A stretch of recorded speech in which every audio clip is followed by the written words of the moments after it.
A paz do Senhor! Estamos começando mais um episódio do podcast A Luz da Bíblia. E hoje, como sempre, um episódio muito especial. Nós vamos falar sobre missões. E para falar sobre missões, nós temos aqui a nossa convidada Elisama. Zama, seja muito bem-vinda. Obrigada. Zama, vamos começar aqui falando sobre missões. E eu sei que tem muitas pessoas que estão nos assistindo que arde no seu coração essa chama por missões, né? E que vivem buscando essa oportunidade para de fato viver o que elas sempre desejaram. Então eu quero ouvir de você, como foi que começou esse arder no coração por missões? Compartilha com a gente.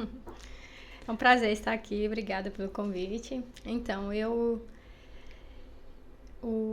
vamos dizer que o chamado missionário no meu coração, ele começou na minha adolescência. Eu comecei a dar aula na EBD dos adolescentes. E aí tinha uma lição sobre missões, era toda sobre missões. Falava sobre Paulo, falava sobre povos não alcançados, sobre a igreja perseguida. E eu sempre pesquisava, né?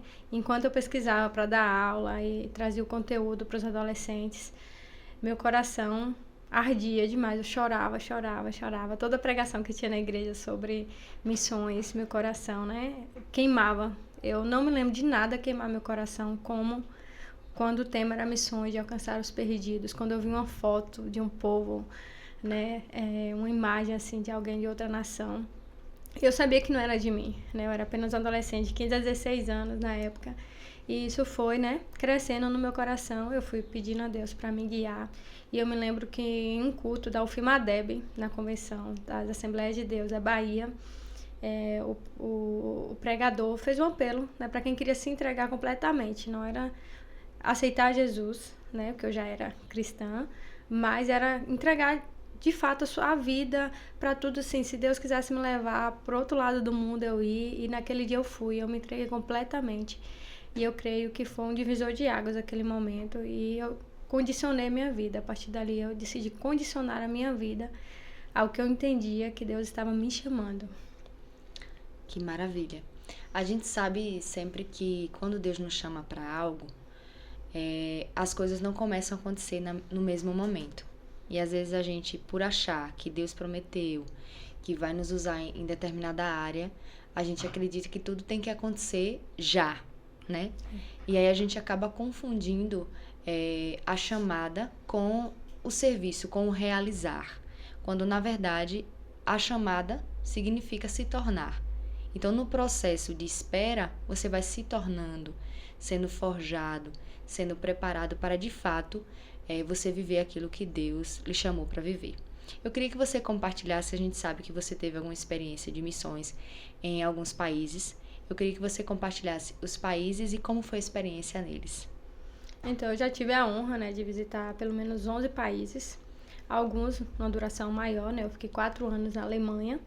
E algumas viagens missionárias que mais me marcaram, eu diria que foi para a Alemanha, né, por causa do tempo que eu fiquei lá, e toda a experiência que eu vivi foram 4 anos, né, e desejo voltar, se Deus me permitir. Eu morei em Berlim, servindo refugiados, né, povos não alcançados que moravam ali em Berlim, e também moradores de rua. Eu trabalhava principalmente com o Ministério de Misericórdia. Também tive a experiência de ir na Áustria, participar de um evento, né, de despertamento espiritual da Europa, né, de avivamento espiritual na Europa. Tive a oportunidade de ir na Grécia. A Grécia me marcou muito porque a gente foi servir refugiados lá. Então a gente foi para um campo de refugiados muito necessitado, assim, me tocou muito. Meu anseio era voltar para a Grécia e servir lá. E Deus, né, naquele momento me fez entender que era para eu permanecer na Alemanha, mas foi uma experiência muito marcante também. A minha primeira viagem, né, transcultural foi para, vamos dizer assim, em missões. Foi para o Peru. Inclusive eu fui junto com a Jamile, que é daqui de Coité, né? A gente foi para nosso prático da escola de treinamento e discipulado.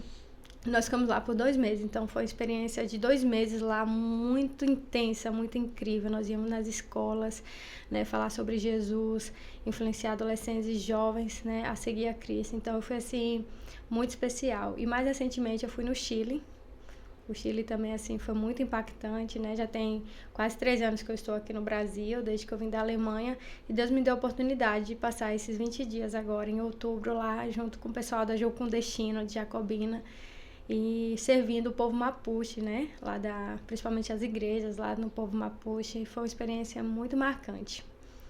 Que maravilha. É tão bom, né, nós ouvirmos esses testemunhos. Você compartilhou comigo aqui antes, né, um episódio anterior, a gente estava aqui combinando para gravar, e você compartilhou comigo também uma experiência que você teve num país onde você viu as pessoas sendo quebrantadas, né, o derramar também, o avivamento ali sendo vivenciado. Conta um pouco dessa experiência que você teve também. Sim, foi lá na Áustria, né? A gente foi com a equipe da Jocum para esse evento. E aqui no Brasil é muito fácil a gente ver igrejas lotadas, né, estádios lotados com eventos. Já teve eventos no Brasil de lotar 2, 3 estádios no mesmo dia, em várias cidades, né? E lá na Europa é diferente, né?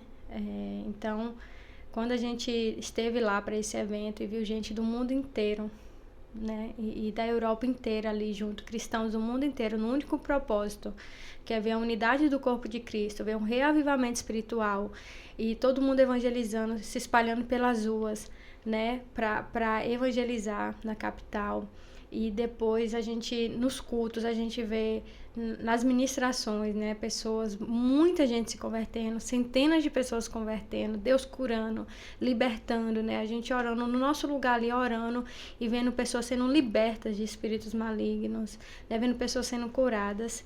Então, assim, Deus está fazendo algo na Europa, né, e é uma honra ser parte disso, né, uma honra, é um privilégio, né, que Deus nos dá, de poder ver, né, de ver, nossa, tem jeito, né, mesmo a Europa que a gente conhece como fria, como pós-cristã, tem algo acontecendo. A igreja não morreu na Europa, né, tem muitos cristãos vivos, né, que celebram sua fé, que compartilham sua fé e anseia e ora e busca esse reavivamento na Europa.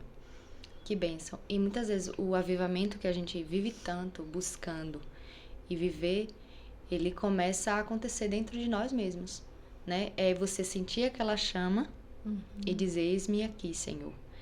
E a gente vê que levar a palavra a todas as pessoas é uma ordem de Cristo, é uma ordem de Deus para nós. E ele não só simplesmente nos ordena aí, ele nos capacita para que a gente vá, e ele também traz para nós a proteção, né? Quando a palavra diz que pegarem as serpentes, escorpiões, fala sobre essa proteção, é justamente quando você está levando essa palavra. Então compartilha com a gente um pouco da experiência, o seu particular com Deus num campo missionário. Divide conosco algumas das suas experiências, assim, como um Deus que convoca, que leva, mas também que cuida no secreto, que responde no secreto, que faz você ver, assim, numa multidão no estádio, o avivamento, vidas sendo transformadas, mas também que trabalha no secreto, onde ninguém vê. Compartilha conosco um pouco disso. Sim, nossa, eu tenho muitas experiências, assim, né, principalmente quando vem aquelas dúvidas em relação ao chamado, né, as dificuldades, por exemplo, um dia eu estava na embaixada brasileira para conseguir o visto, a embaixada alemã no Brasil, né, para renovar o visto para voltar para a Alemanha. E aí eu já tinha entregado tudo, né, tudo que eu entendia, como documentação, como o necessário para conseguir aquele visto, né? E a gente já tinha tentado em Berlim, e eles falaram, olha, para você renovar, você precisa voltar para o Brasil, né? Esse processo de visto, eu costumo dizer que é como sair para a batalha. Eu tive experiências muito profundas nessa área de visto, né? Porque estava muito difícil quando eu fui para a Alemanha conseguir os vistos, principalmente para brasileiros e principalmente para gente que é missionário lá, né? E era difícil entender qual seria o processo. A base já tinha lutado muito, muito mesmo. Então eu fui para a Alemanha sem saber como seria meu visto, para ser honesta, assim, os 3 primeiros meses a gente não precisa e depois a gente fica lutando. Então o primeiro visto foi para estudantes da língua alemã, eu estudei o alemão lá, e quando eu voltei que eu precisava renovar o visto, foi quando eu fui, né, para essa embaixada, e aí eu entreguei todos aqueles documentos, né, e aí o rapaz falou, olha, eu acho que o valor que você colocou aqui tudo não vai ser o suficiente, eles não vão aceitar. E ele me deu pouca esperança, muito educado e tal, mas tentando ser sincero ali, né. E aí eu, falando com ele, ele me deu mais papéis para assinar. Enquanto eu assinava aqueles papéis, eu falei, Deus, é só o Senhor aqui, eu tô fazendo o que eu posso, mas no final o Senhor. E eu me lembro que naquele momento de incerteza, assim, uma moça do lado começou a cantar: porque te abates, ó minha alma, Que e bênção. te comoves. E aí eu, ouvindo aquela moça quase chorando, assim, do outro lado, na embaixada, e eu falei, não, eu sei que é pra mim isso aí. E Deus me deu muita paz, de que mesmo com as impossibilidades, Ele estava, né, nisso, mesmo diante das incertezas que tinha ali daquele visto. E aí eu dei entrada, fui pra casa, né, foi em Recife isso, eu voltei pra casa, na Bahia. E aí, pouco tempo depois, o visto chegou, fiquei mais um tempo na Alemanha. Eu poderia contar outras histórias, assim, mas também teve um momento que eu me lembro que eu tava voltando pra casa, eu tava em Ipirá, e eu tava voltando pra casa, eu tava passando por uma crise muito grande, foi até antes de ir pra Alemanha, e eu falava, Deus, eu acho que eu não sou...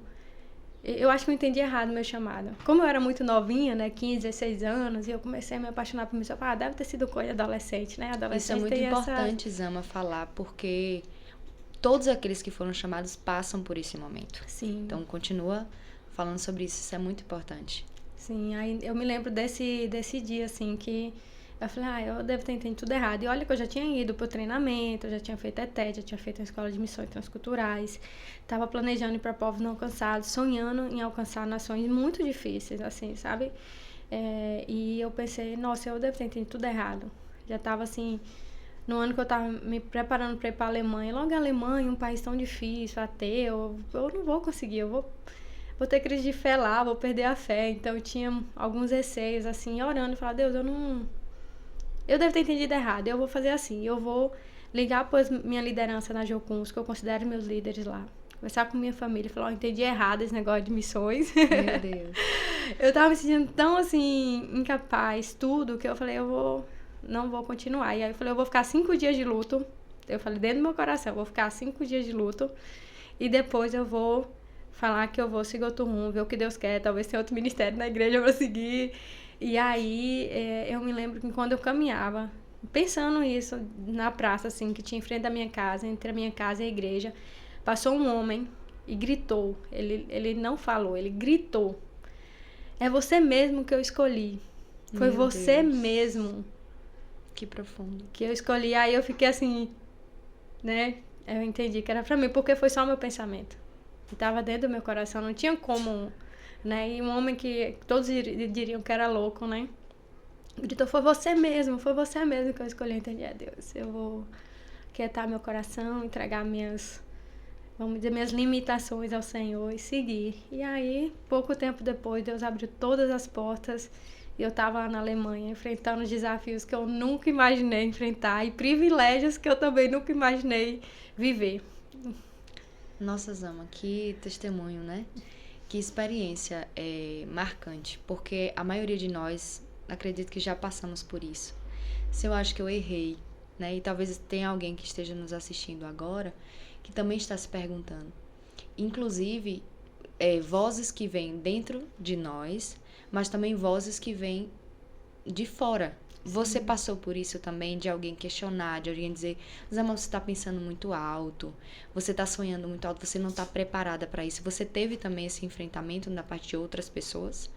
Eu dou graças a Deus que, assim, graças a Deus, na minha caminhada, eu me lembro pouquíssimos momentos. Talvez foi mais uma coisa minha do que dos outros, assim, de não acreditar, né? Eu me lembro nas cidades que assim que eu comecei a me envolver com missões, fazer evangelismo, as pessoas já me chamavam de missionária, né? Eu até brincava, gente, é muito pesado, né? Assim, mas todo mundo, eu era missionária desde novinha. Então, assim, graças a Deus, eu sempre tive pessoas que acreditaram, né? Minha família, todo mundo. É claro que vez ou outra, parece que a gente tá viajando, né? Tipo assim, isso é coisa da sua cabeça, né? Por exemplo, quando eu comentei que eu queria ir pro Afeganistão, por exemplo, né? Eu vi, não, isso aí é coisa de momento, né? Tipo assim, porque foi lá para missões, se empolgou e tal, e aí... Mas eu sabia que era um anseio sincero, né? Eu não sei se um dia eu vou ou não, mas eu tenho muito esse anseio de ir para lugares difíceis, né? Lugares que quase não tem cristãos, mas parece muito longe da nossa realidade, né? Mas isso talvez eu já tenha ouvido, mas graças a Deus, na maioria dos casos, Foram mais pessoas que realmente acreditavam e incentivavam. Graças a Deus por isso. Isso é muito importante. Sim. E o Senhor sabe que isso é tão necessário que Ele envia pessoas também para nos dar essa força. Nem que seja numa praça, às vezes você passando, né? Aí você ouve a resposta de Deus. Então, Zama, assim, já passado o tempo ali de espera e tudo então começa a dar certo, as fronteiras começam a abrir. E no campo missionário, quais foram as suas maiores dificuldades? Olha, eu creio que foi a questão de comunicação, de língua. Eu costumo dizer que eu não sou uma pessoa que tem talento para línguas. Eu amo me comunicar, amo falar, né? Amo pregar o evangelho, mas quando se trata de aprender uma outra língua, eu tenho muita dificuldade. Então, e quando eu fui para a Alemanha, eu tive que aprender o inglês e o alemão juntos, né? Então, assim, foi muito difícil. Mas Deus preparou os caminhos, né? O visto acabou sendo para a língua alemã, então isso me ajudou bastante também. Mas sem dúvida esse foi... A gente se sente literalmente como criança. Como criança, assim. De momentos que você pede assim um bilhete, alguém para escrever um bilhete para você, sabe? Vou ali, igual uma criança, entrego o bilhete, Coisas a pessoa básicas. lê o que você quer e faz, porque eu não conseguia me comunicar. Já vivi muito isso, principalmente os primeiros anos na Alemanha. Eu acredito também que além da língua, adaptação com a cultura, né? Porque todo mundo passa por isso, porque na nossa mente, a nossa cultura é a ideal, é a certa, a correta, e de repente você tá numa outra cultura, choca bastante. Zama, então, eu quero falar com você quais são os conselhos que você dá para os jovens que estão nos assistindo e que têm desejo no seu coração de se tornar missionários e que muitas vezes olham para suas condições e acham impossível.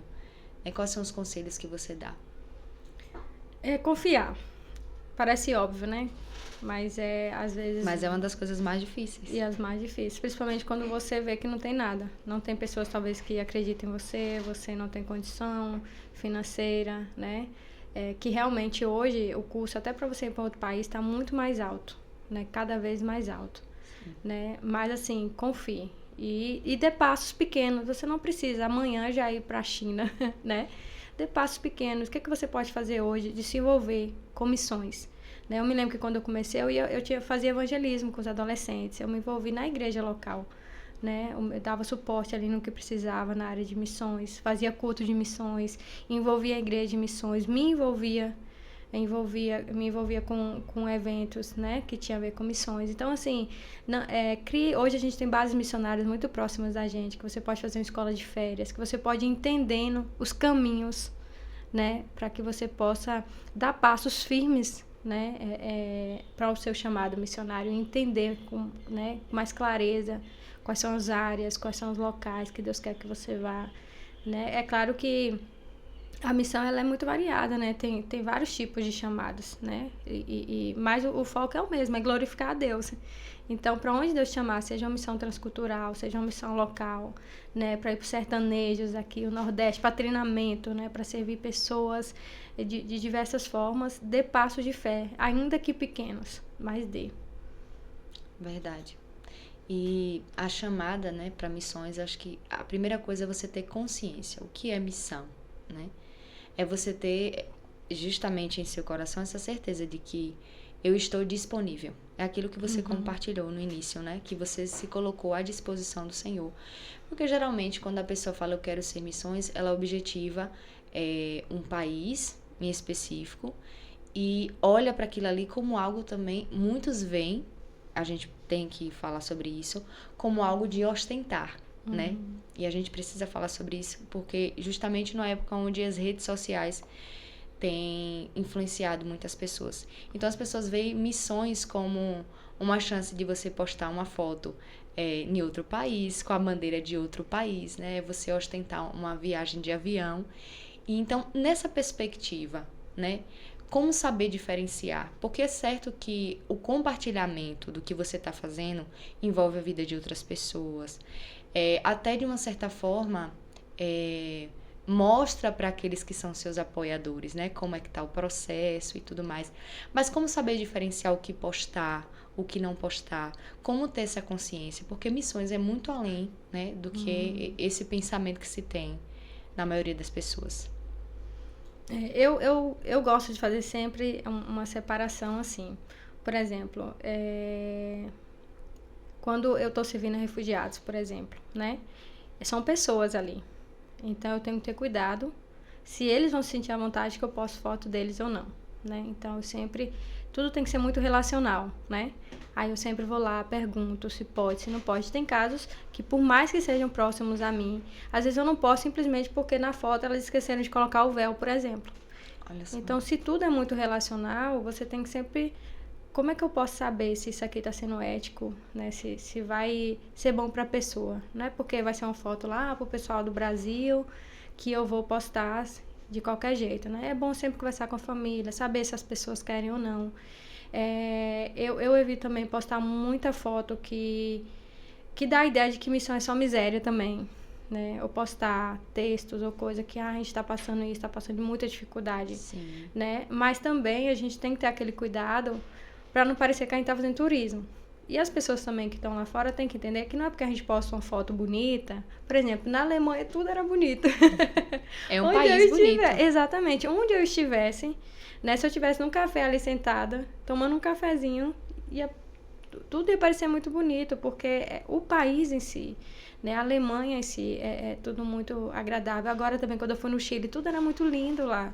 Então, as pessoas não sabem que a gente está passando ali uma semana, né, de muito trabalho. Então, aquela foto ali vai dizer, tá lá turistando. Então, eu acho que tem que ter um equilíbrio, né, no que postar de foto em locais turísticos, em locais que vão dar essa percepção, e cuidar também para não expor as pessoas que a gente trabalha, né, e ter sempre essa clareza, né, de postar o que você faz também, mas sem comprometer o trabalho de pessoas que já estão lá, né? Por exemplo, se você está num país que sofre perseguição, né? Como que os missionários que já estão lá, né? Perguntar para eles o que eu posso postar aqui, o que eu não posso, para não colocar a vida deles em risco, né? Então, tudo é uma questão de bom senso, né? E as pessoas que estão de fora também entender que não é porque às vezes o missionário posta uma foto bonita que ele está ali só fazendo turismo.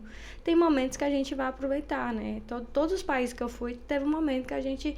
Hoje é o nosso dia de folga, é o nosso dia da gente ir aproveitar o momento, aproveitar o local. Então, assim, era uma semana estudando, uma semana servindo e um dia daquela semana para a gente realmente aproveitar os lugares. Então, é um presente de Deus também a gente estar ali. Então, não tem por que não aproveitar, mas com esse cuidado. Não é vergonhoso, né? Mas isso mostra como é necessário o preparo. Inclusive, você estudou, né? Pode falar um pouquinho mais sobre essa preparação, para que as pessoas que estão nos assistindo também saibam os caminhos que ela pode tomar, né? Para dar sequência ao seu ministério.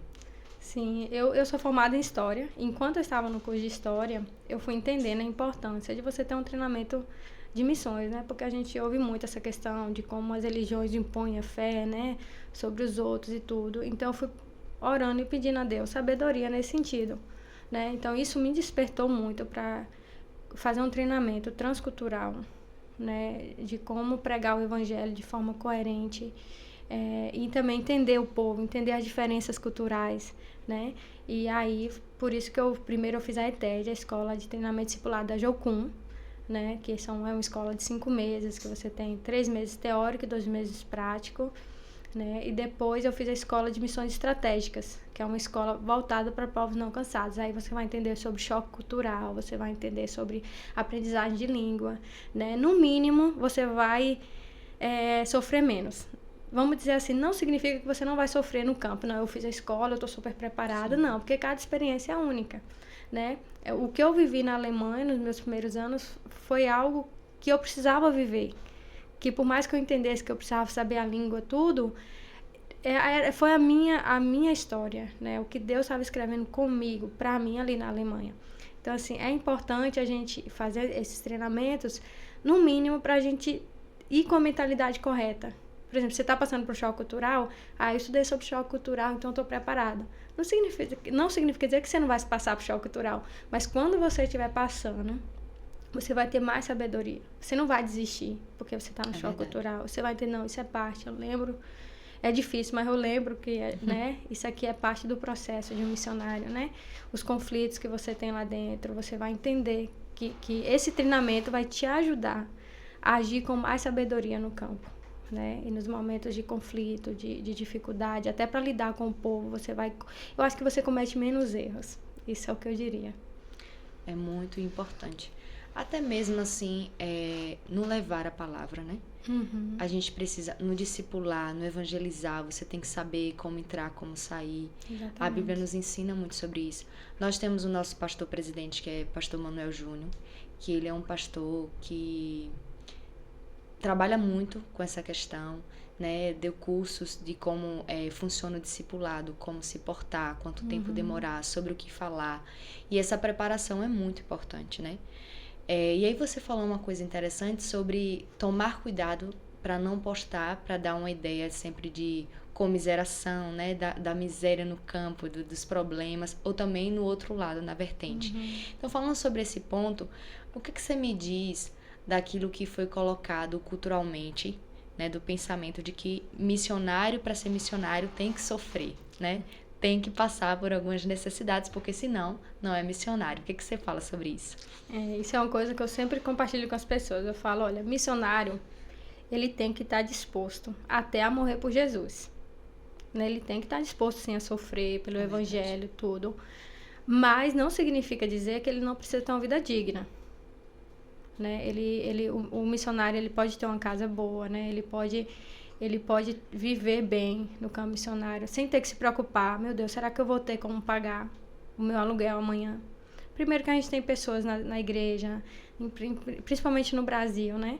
Que tem recursos. As igrejas têm recursos para investir e dar uma vida digna, né? Para um obreiro, para um missionário.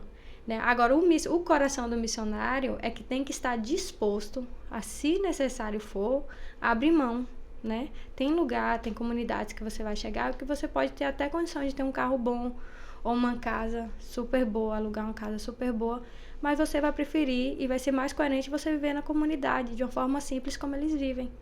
Né? Mas não significa dizer que o missionário tem que viver padecendo, passando fome. Só é missionário se estiver passando fome, se não tiver condição de se sustentar no campo, se a família estiver com a roupa mais inferior possível. Eu não acredito nisso e eu acredito que Deus sempre nos dá o melhor. Eu vivi já muita coisa assim no campo missionário, que eu falo, Deus, só missionário ou milionário vive isso aqui. Coisas que eu abri mão, né? E às vezes eu vinha pra mim assim, de uma forma assim, pra eu viver, eu falo, não acredito que eu tô vivendo isso aqui, né? Claro que o nosso coração não tá nisso, né? Eu não vou pra Alemanha, porque a Alemanha é um país incrível, bonito. Eu não fui aprender inglês ou alemão para ser poliglota. Eu fui pela necessidade. Eu tenho aprendido línguas pela necessidade de um campo missionário. E vou até contra os meus limites, às vezes, né? Para aprender isso. Então, essa questão de missionário viver sempre como um miserável, eu creio que não é bíblico, né? Se a gente vê o próprio exemplo do apóstolo Paulo, né? Que em alguns momentos ele falava em suas cartas das suas necessidades, que teve necessidades, que teve igreja que não enviou para ele aquilo que era necessário, mas que outras enviaram, né? E foi presente ali no seu momento de dificuldade. Em alguns momentos também ele abriu mão do seu direito, né? Ele falou assim, eu tenho direitos, eu tenho a dignidade, o direito de receber, mas eu abro mão nesse momento. Em outras ele falou, eu estou trabalhando com minhas próprias mãos para não ser pesado, mas você vê esse equilíbrio. Eu preciso, eu tenho necessidades, se for necessário eu trabalho, mas eu corro atrás daquilo que eu preciso, porque as necessidades têm que ser supridas, né? E Paulo mostra que todas as suas necessidades em Cristo era suprida. Né? Então é importante a gente falar sobre isso. Você até compartilhou comigo aqui antes, né? Sobre o cuidado também da ostentação, até no próprio campo missionário, por amor às almas ali que você está cuidando, que você também está pregando. Fala um pouquinho mais sobre esse ponto. Sim, eu conheço muitas histórias, né, de missionários que eles abriram mão de coisas simples, assim, para viver em comunidade, né? Para viver com o povo ali que eles estavam servindo, né? Às vezes abrir mão de viver, por exemplo, na cidade para ir para a zona rural, né? Para ter convivência com o povo, né? E tanto, até mesmo no modo de se vestir, né? Às vezes tem um estilo de cabelo, não, mas aquela comunidade ali, isso aqui vai causar estranheza para aquela comunidade, vai comprometer a mensagem que eu tô levando, né? Então, Sim. muda assim o modo, né? E se não é que muda quem você é, não é só sobre isso. Quando você sabe quem você é, você não tem dificuldade de abrir mão dessas coisas. É verdade. Né? O que é necessário, assim. Então, é importante a gente saber, mas também eu creio que um missionário que só vive em necessidade pela omissão da igreja também não glorifica o nome de Jesus em algumas comunidades, né? Verdade. Imagina um missionário que está sempre, sei lá, com dificuldade, passando fome, eu tenho que ir embora de um lugar porque ele não tinha um sustento suficiente, né? Certo que Deus faz muitos milagres. Eu vivi isso, eu já vi muitos amigos vivendo muitos milagres, e às vezes também é parte da nossa caminhada enquanto missionário, passar algumas dificuldades para que o nosso caráter seja forjado. Verdade. Né? Mas que isso não seja pela omissão da igreja, né? Dos nossos irmãos em Cristo. E é isso. Em tudo, Paulo demonstrou que o missionário precisa de apoio, né? E Deus, ele vai usar pessoas para provar pessoas, para também abençoar, né, pessoas. Em um momento que Paulo estava passando, um momento difícil, ele fala, nossa, como eu fiquei feliz quando, se eu não me engano, foi Tito, com a chegada de Tito, né? Deus enviou uma pessoa para suprir a minha necessidade emocional, psicológica, mas a igreja precisa ter essa consciência, né? Não é só fatores, não são apenas fatores financeiros, é psicológico, é de dar assistência como você está, de fazer uma visita, se possível, né? De lembrar de datas comemorativas, porque nós somos um ser humano tricotômico. Então, esse podcast não é só uma consciência para quem quer se tornar missionário, mas também para a igreja que comissiona, né? Que leva esses missionários, para ter essa consciência de apoio, de abraço, que é necessário, né? Sim, olhar o missionário como um todo, né? Ele é um homem de Deus, é uma mulher de Deus, e é um ser humano, né? Que tem as mesmas necessidades, né? E dificuldades, limitações que todos têm. Eu fico muito feliz, Ama, de ver, né? Assim, nós somos daqui de Conceição do Coité, e eu não conheço a sua história completa, mas eu conheço um pouco da sua família, da sua história. E eu fico muito feliz de ver como Deus tem levantado pessoas, né? A sua vida, Jamile também, que é sua prima, né? E Jamile, eu tenho certeza que Deus irá nos trazer essa oportunidade de convidá-la aqui também para o nosso podcast. Um abraço, Jan. Deus continue abençoando. Mas também Eliseu e Sara, não é? Sim. Que estão no campo missionário.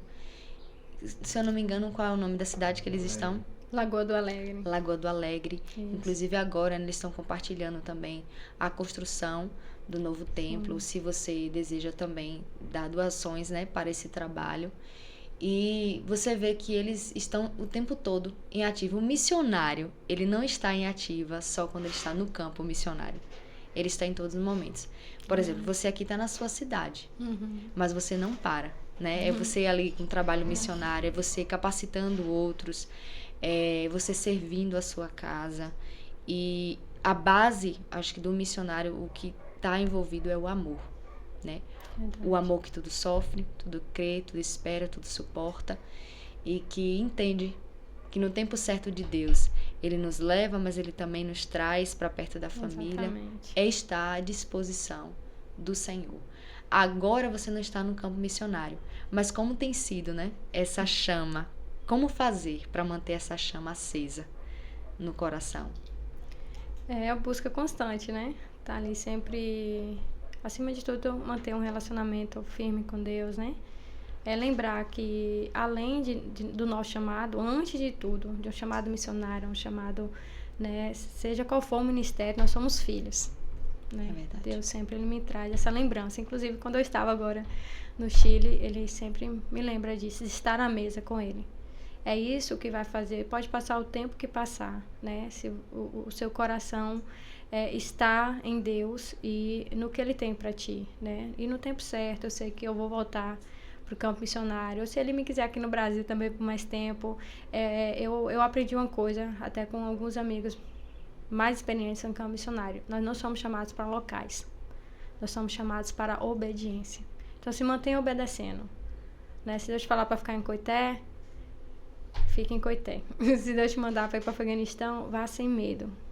Se Deus te mandar para ir ficar na Alemanha, fique na Alemanha, que Ele vai garantir. Então, estar no lugar que a gente sabe que Deus quer que a gente esteja, me dá muita paz.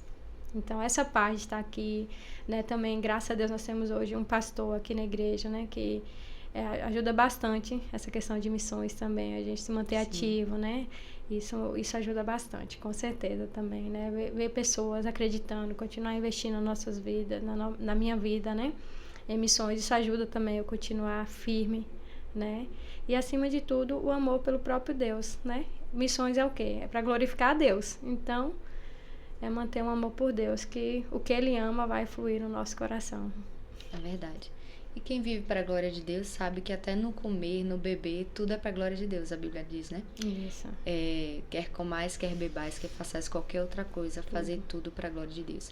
Eu acredito que esse pensamento faz parte de um amadurecimento também. De entender que o relacionamento com Deus que chama é mais profundo do que o próprio ministério em si. Verdade. E às vezes a gente acha que é o ministério que nutre esse relacionamento e a gente acaba fazendo demais e não nutrindo o nosso relacionamento com Deus. Isso mesmo. Parece que o serviço ocupa esse lugar e não pode ocupar. E para a gente saber diferenciar isso é valorizar o tempo da transformação, né? Que vem nesse preparo, no tempo onde as coisas... Existe a promessa, mas ainda não tem cumprido completamente. E a gente usa, de novo, o apóstolo Paulo como exemplo, né?